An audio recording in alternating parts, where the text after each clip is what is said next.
In today's video, I'm going to teach you how to use Klarna Tutorial 2026. Beginner friendly, 5 minutes. Klarna lets you split purchases into manageable payments, and you can use it online or in store. Start by installing the Klarna browser extension and pinning it so it's easy to find, or simply use the Klarna mobile app. Log into your account, make sure your payment method is up to date, and enable any required security checks so everything runs smoothly at checkout. Next, browse for retailers directly inside the app or the extension. Klarna's built-in search shows stores that work with its payment flow, which helps reduce checkout hiccups. You can explore categories, compare options, and add items to your cart like you normally would on the retailer's website or app. When you're ready to pay online, the extension will automatically activate on supported checkouts. You'll see an option to pay with Klarna.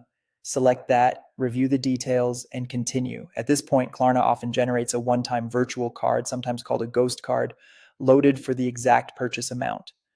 This card works like a regular card but is tied only to this transaction, adding a layer of security and helping you avoid saving permanent card numbers on unfamiliar sites.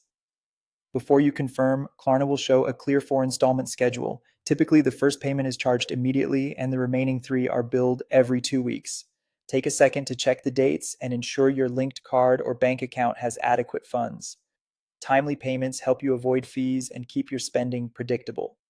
To finish the online purchase, copy the virtual card number, expiration date, and security code from the Klarna screen and paste them into the retailer's payment fields. Complete checkout as usual. Remember, these virtual card details usually expire quickly, so use them right away for the intended order. For shopping in store, open the app and tap the in-store tab. This section walks you through creating an in-store digital card. Follow the prompts to generate it and add it to your mobile wallet. On most phones, that means Apple Pay or Google Pay. Make sure your wallet is set up and your device authentication like Face ID or a passcode is enabled. At the register, hold your phone near the payment terminal to tap and pay. If prompted, authenticate and keep the app handy until the transaction completes. Afterward, you can track payments and due dates in the app's Manage Payments area and handle returns with the retailer. Klarna will adjust your plan if the store processes a refund.